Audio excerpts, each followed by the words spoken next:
Hello student, welcome back to the KD classes. आज के इस वीडियो लेक्चर में हम देखने वाले हैं class 12 physics chapter number 5 part 3, जिसमें पहला टॉपिक है ओम्स लॉ। इस वीडियो में हम कुछ इंपॉर्टेंट टॉपिक कवर करने वाले हैं, जिसमें आपका पहला टॉपिक है ओम्स लॉ, इसके बाद इलेक्ट्रिक रेजिस्टेंस और रजिस्टिविटी, और नेक्स्ट टॉपिक जो है वह कंडक्टिविटी और कंडक्टेंस, इसके बारे में हम जिक्र करेंगे, जिसमें पहला है आपका Ohm's law. According to the definition Ohm's law ये हो जाएगा the current flows through a conductor is directly proportional to the applied potential difference, यानी कि किसी भी कंडक्टर में फ्लो करने वाला जो करंट है उस कंडक्टर में अप्लाइड जो पोटेंशियल डिफरेंस है उसके डायरेक्टली प्रोपोर्शनल होता है। या हम कह सकते हैं mathematically V proportional to I। It means यहाँ से अगर हम प्रोपोर्शनल का साइन हटाएंगे V equal to I into R, ये R where R is resistance, एक प्रोपोर्शनलिटी कांस्टेंट है जिसको हम रेजिस्टेंस कहते हैं। रेजिस्टेंस का जो SI यूनिट होता है वह ओम होता है। यहाँ से हम मैथमेटिकली अगर देखें, अगर R equal to V upon I अर्थात वोल्टेज अपान एम्पियर, उसी को हम कहते हैं ओम। ओम चूंकि एक साइंटिस्ट है, उन्हीं के नेम के बेस पे ये यूनिट ओम, इसका सिंबल इस तरीके से होता है जिसको हम ओम कहते हैं। अगर हम I और V के बीच में ग्राफ प्लॉट करें तो स्ट्रेट लाइन ग्राफ होता है, क्योंकि इन दोनों के बीच में या ये दोनों एक दूसरे के डायरेक्टली प्रोपोर्शनल है, और जब भी दो चीज़ें एक दूसरे के डायरेक्टली प्रोपोर्शनल होती हैं तो उनके बीच में जो ग्राफ प्लॉट करते हैं वो स्ट्रेट लाइन ग्राफ होता है, जो कि ओरिजिन से पास होता है। तो इस प्रकार से करंट और वोल्टेज के बीच में जो ग्राफ होता है वह क्या होता है? स्ट्रेट लाइन ग्राफ होता है, जो कि ओरिजिन से पास करता है। रेजिस्टेंस यह डिपेंड करता है, या हम लिख सकते हैं resistance R depends on nature, dimension,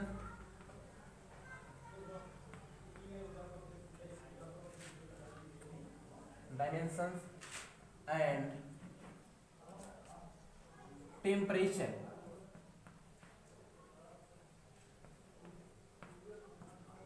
of conductor. जो रेजिस्टेंस है वो कंडक्टर के नेचर पे, उसकी प्रकृति, डायमेंशंस पे, लेंथ या उसका एरिया हम कह सकते हैं, एंड टेम्परेचर ऑफ कंडक्टर, और उसका जो टेम्परेचर कितना होता है उस पर डिपेंड करता है। तो इस प्रकार से ये रेजिस्टेंस की बात हुई। रेजिस्टेंस होता क्या है? एक्चुअली क्या होता है? रेजिस्टेंस एक अपोजिशन ऑफर करता है फ्लो ऑफ करंट और या फिर चार्ज जब भी फ्लो होता है या फिर करंट जो फ्लो हो रहा होता है उसके रास्ते में अपोजिशन प्रोड्यूस करता है कौन? रेजिस्टेंस। यानी यह मटेरियल या उस कंडक्टर की एक प्रॉपर्टी होती है जो करंट फ्लो हो रहा हो या चार्ज फ्लो हो रहा हो तो उसके लिए क्या होता है? यह अपोजिशन अफोर्ड करता है। जैसे मान लीजिए वोल्टेज क्या है? डायरेक्टली प्रोपोर्शनल टू I, जैसे वोल्टेज बढ़ाएंगे वैसे करंट बढ़ेगा। बट जो कंडक्टर की प्रॉपर्टी होती है जिसमें वह करंट के रास्ते में कुछ रुकावट पैदा करता है, या हम कह सकते हैं उसके चार्ज जब फ्लो करता है तो वहाँ पे वह अपोजिशन अफोर्ड करता है, और कंडक्टर की ही प्रॉपर्टी क्या होती है? वह रेजिस्टेंस होती है। तो यहाँ तक नोट करें, उसके बाद फिर आगे हम चलते हैं।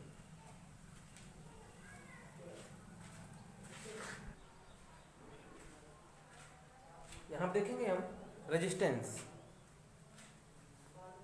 डेफिनेशन है it is the opposition offered by conductor, यानी कंडक्टर के द्वारा क्या है? ये अपोजिशन ऑफर्ड होता है, विरोधाभास, करंट के रास्ते में रुकावट पैदा होता है, यानी कि it is the opposition offered by conductor to the flow of electric current through it, यानी कंडक्टर में पास करने वाला जो करंट होता है उसके रास्ते में जो रुकावट उत्पन्न होता है या बाधा उत्पन्न होता है वही क्या होता है, रेजिस्टेंस होता है। और रेजिस्टेंस क्या होता है, एक कंडक्टर की या उस मटेरियल की क्या होती है, प्रॉपर्टी होती है। जैसे मान लीजिए कोई भी कंडक्टर है, तो ये किन किन बातों पर डिपेंड करता है रेजिस्टेंस, उसको हम देखेंगे। तो resistance directly proportional to L, resistance जो होता है वो directly proportional to L and inversely proportional to the area of cross section of the conductor, यानी उस कंडक्टर का जो एरिया होता है उसके इनवर्सली प्रोपोर्शनल होता है।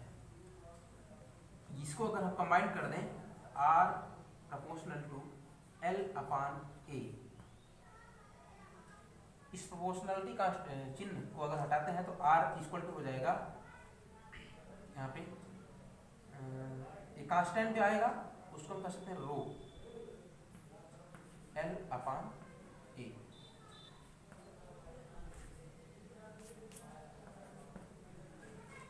ये रो क्या होता है, इससे हम रेजिस्टिविटी कहते हैं या स्पेसिफिक रेजिस्टेंस कहते हैं, वेयर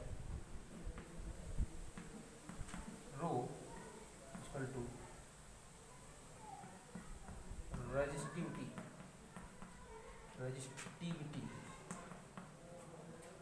या स्पेसिफिक रेजिस्टेंस।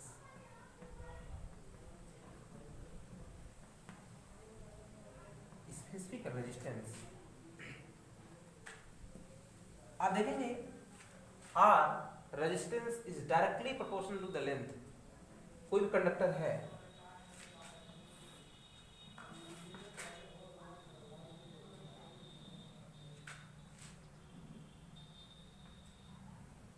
उसकी लंबाई L है,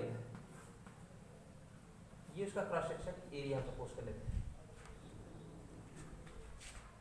R is directly proportional to L, अर्थात लेंथ के डायरेक्टली प्रोपोर्शनल होता है रेजिस्टेंस।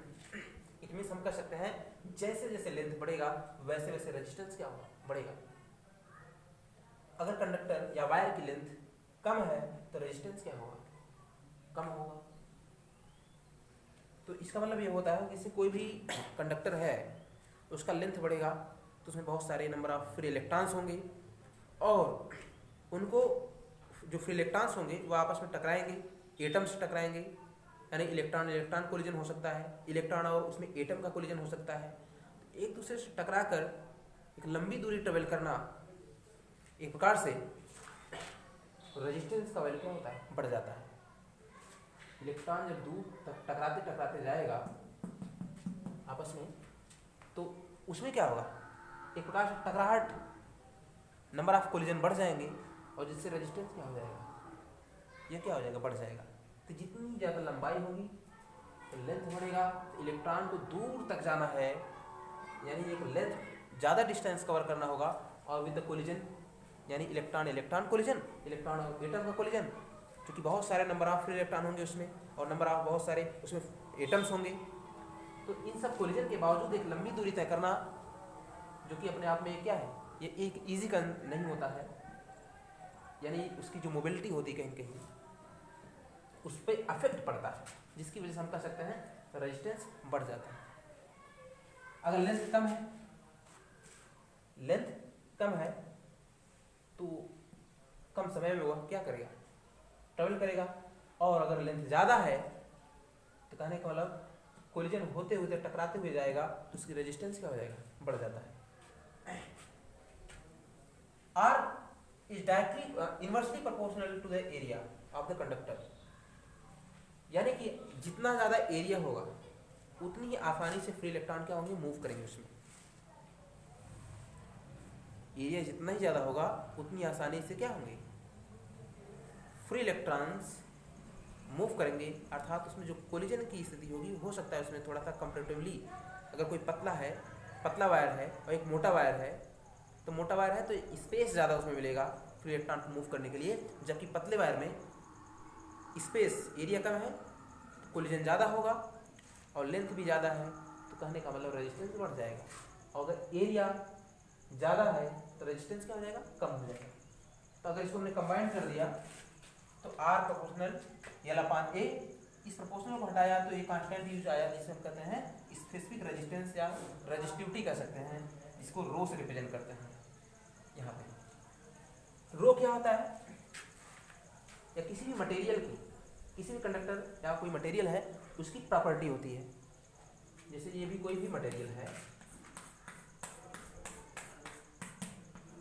तो रो उसकी क्या होती है, प्रॉपर्टी होती है जो उसके नेचर पर डिपेंड करता है। लेकिन सबसे इंपॉर्टेंट बात ये उसके शेप और साइज पे डिपेंड नहीं करता है, जबकि रेजिस्टेंस क्या होता है वह शेप और साइज यानी उसकी लेंथ पे डिपेंड करता है, उसकी एरिया पे डिपेंड करता है, जबकि रेजिस्टिविटी क्या होता है केवल उसकी मटेरियल पे डिपेंड करता है, न कि शेप और साइज पे डिपेंड करता है।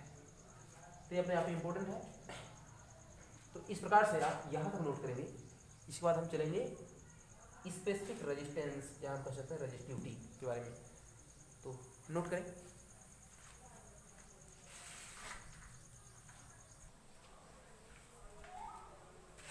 यहाँ आप देखेंगे इलेक्ट्रिकल रेजिस्टिविटी,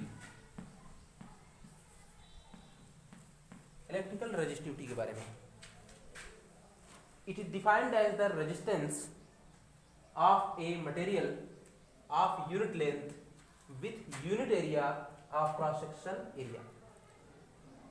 यानी यह एक प्रकार का रेजिस्टेंस होता है, यह एक प्रकार का रेजिस्टेंस होता है जिसमें मटेरियल का जो लेंथ होता है वह यूनिट लेंथ अर्थात 1 होता है, और जो उसका क्रॉस सेक्शन एरिया होता है वो भी क्या होता है, यूनिट एरिया होता है अर्थात 1 ऑफ क्रॉस सेक्शन एरिया। उस स्थिति में जो रेजिस्टेंस होता है उस मटेरियल का वही क्या होता है, रेजिस्टिविटी होता है। यानी हम कह सकते हैं, इससे पहले भी जस्ट अभी हमने देखा कि रेजिस्टेंस इक्वल टू होता है रो L अपॉन ए, यही है इलेक्ट्रिकल रेजिस्टिविटी।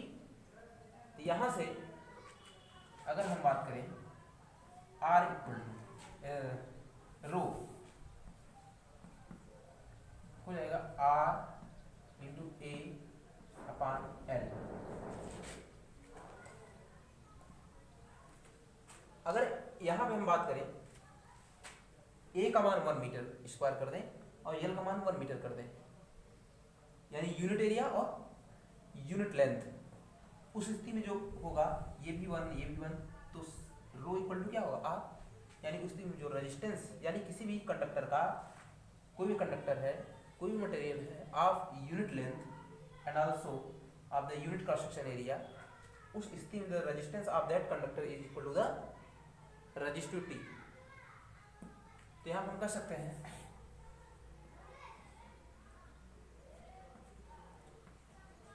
इस स्थिति में बट क्या होना चाहिए, L बराबर 1 मीटर और area equal to 1 metre square. उस स्थिति में जो रेजिस्टेंस है वह इलेक्ट्रिकल रेजिस्टिविटी होती है। और अगर इसकी SI यूनिट की बात करें, SI unit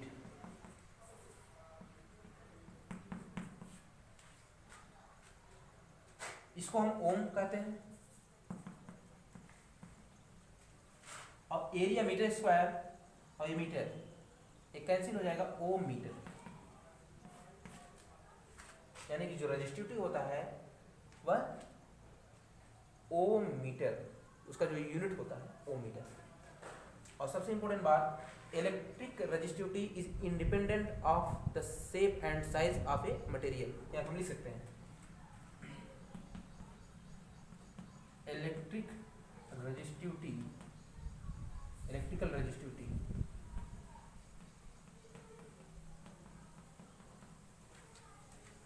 is independent of the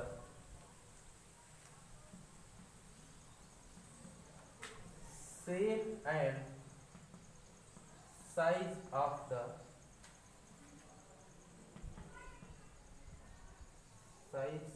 body।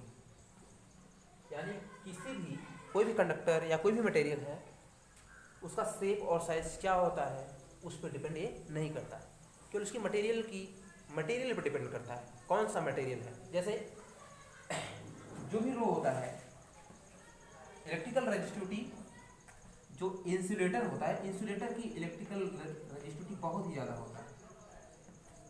उसके बाद होता है एलॉय, उसके बाद जो होता है सेमीकंडक्टर,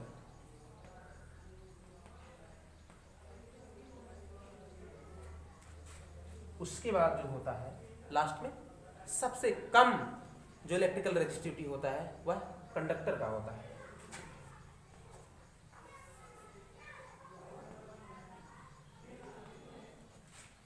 इस चीज को जानते रहिएगा, सबसे ज्यादा इंसुलेटर का, उससे कम एलॉय मिश्र धातु,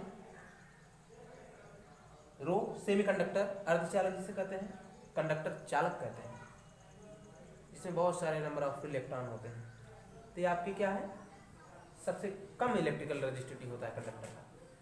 तो यहाँ तक आप नोट करेंगे, इसके बाद हम नेक्स्ट टॉपिक देखेंगे।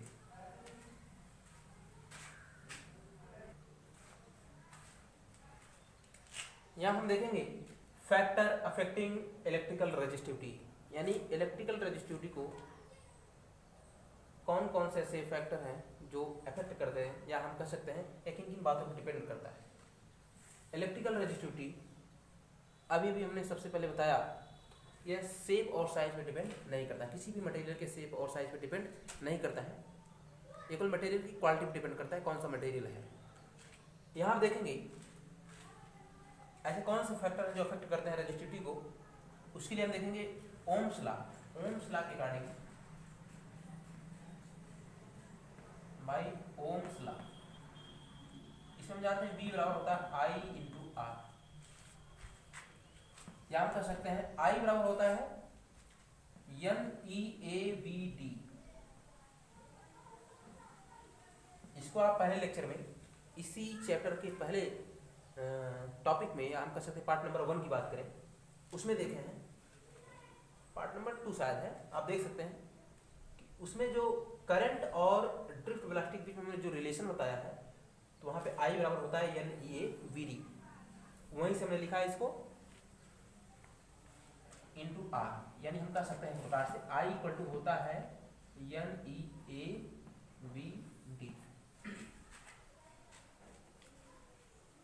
चले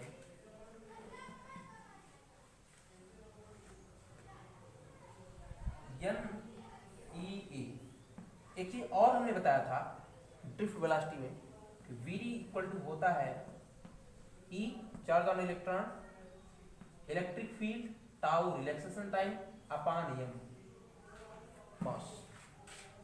तो इस VD का वैल्यू इसमें पुट करेंगे, हो जाएगा E कैपिटल E टाउ अपान m इंटू R। चलिए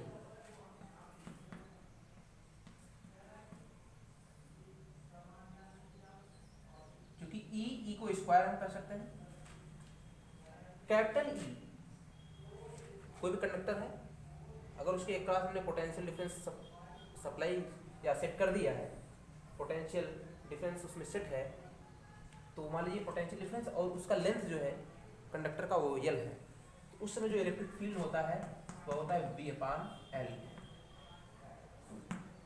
यानी हम कर सकते हैं E की जगह V अपान L पुट कर सकते हैं, हो जाएगा V अपान L, यानी टाउ नीचे तो m रहेगा और यहाँ क्या आ जाएगा E की जगह L और नीचे अपान A इंटू ये वैल्यू क्या बचा है R।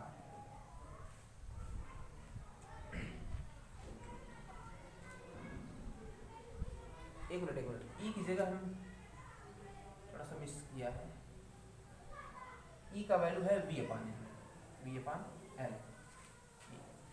आप देखेंगे यहाँ से ये V और ये V कैंसिल, इसको कैंसिल कर सकते हैं, तो R का वैल्यू देखें, R बराबर हो जाएगा ml upon n square A tau. इसको ऐसे लिख सकते हैं टाउ इंटू ए। यहां तक ये कंफर्म हुआ। R का वैल्यू आपको पता है, जिसमें हमने रेजिस्टेंस के फार्मूला में लिखा है R बराबर कंपेयरिंग, इसको वहां से कंपेयर कर सकते हैं, comparing with R equal to rho L upon A, इससे कंपेयर करते हैं तो L अपान A अर्थात जो रो का वैल्यू है कौन सा, इतना जो वैल्यू है यह L अपान A के अलावा जो आपका रो बच रहा है उसकी जगह पे इतना है, यानी हम कह सकते हैं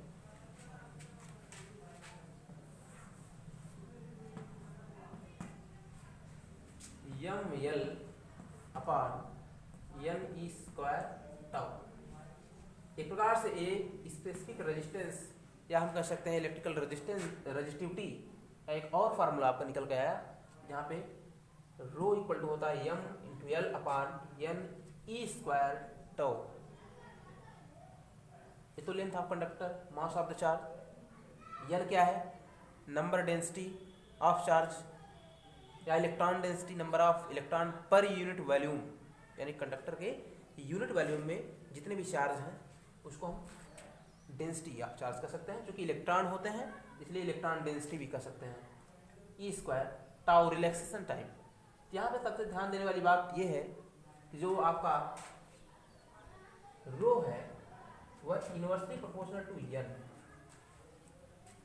और rho inversely proportional to relaxation time. यहाँ पे दो बातें इंपॉर्टेंट है, यानी जितना ही ज्यादा नंबर ऑफ इलेक्ट्रॉन होगा, यानी यूनिट वॉल्यूम में नंबर ऑफ इलेक्ट्रॉन, या यूं कह सकते हैं इलेक्ट्रॉन डेंसिटी या चार्ज डेंसिटी जितना ही ज्यादा होगा उतना ही कम रजिस्टिविटी होगा। दूसरी बात यहाँ हम कह सकते हैं कि electrical resistivity is inversely proportional to the charge density. दूसरी बात यहाँ से अकॉर्डिंग टू फार्मूला से ही दिख रहा है कि जो इलेक्ट्रिकल रेजिस्टेंस है वह inversely proportional to the relaxation time, यानी रिलैक्सेशन टाइम जितना ही ज़्यादा होगा उतना ही इलेक्ट्रिकल रेजिस्टिविटी कम होगा, या हम कह सकते हैं या जितना ही कम होगा उतना ही इलेक्ट्रिकल रेजिस्टिविटी ज़्यादा होगा।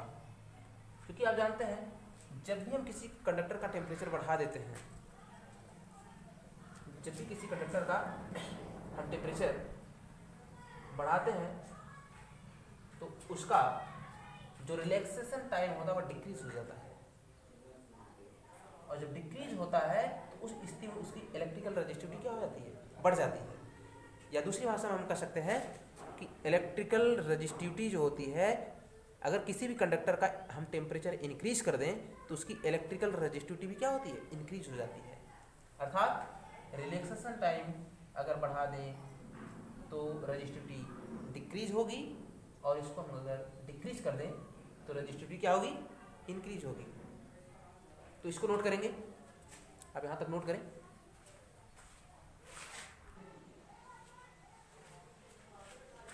यहाँ देखेंगे कंडक्टिविटी। कंडक्टिविटी क्या होता है, यह रजिस्टिविटी का रेसिप्रोकल होता है, यानी कि the inverse of resistivity of A conductor is called its conductivity. यानी किसी भी कंडक्टर का कंडक्टिविटी जो होता है वह उसके रजिस्टिविटी के इनवर्स होता है, रेसिप्रोकल होता है। अर्थात कंडक्टिविटी सिग्मा इक्वल टू 1/रो, यानी 1 रजिस्टिविटी। इसका एसआई यूनिट की बात करें यह होता है ओम इनवर्स मीटर इनवर्स, या हम कह सकते हैं mho metre inverse. Resistance equal to आप जानते हैं होता है resistivity into L upon A, rho L upon A. यहाँ से रजिस्टिविटी फाइंड आउट कर सकते हैं तो हो जाएगा rho equal to R A upon L. तो इसी का जस्ट अपोजिट जो होता है वही कंडक्टिविटी होता है। अर्थात हम कह सकते हैं सिग्मा इक्वल टू 1/रो, इट मीन्स एल ऊपर चला जाएगा, आर ए नीचे चला आएगा। ये तो रहा कंडक्टिविटी। एक और है conductance.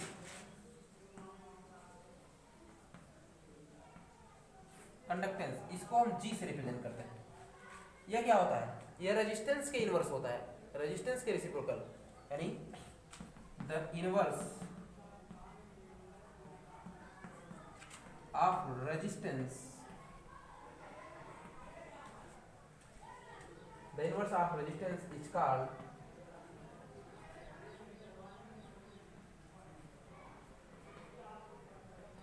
Conductance of a conductor, किसी भी कंडक्टर का जो कंडक्टेंस होता है वह रेजिस्टेंस के क्या होता है, इनवर्स होता है। यानी हम कह सकते हैं G = 1/R,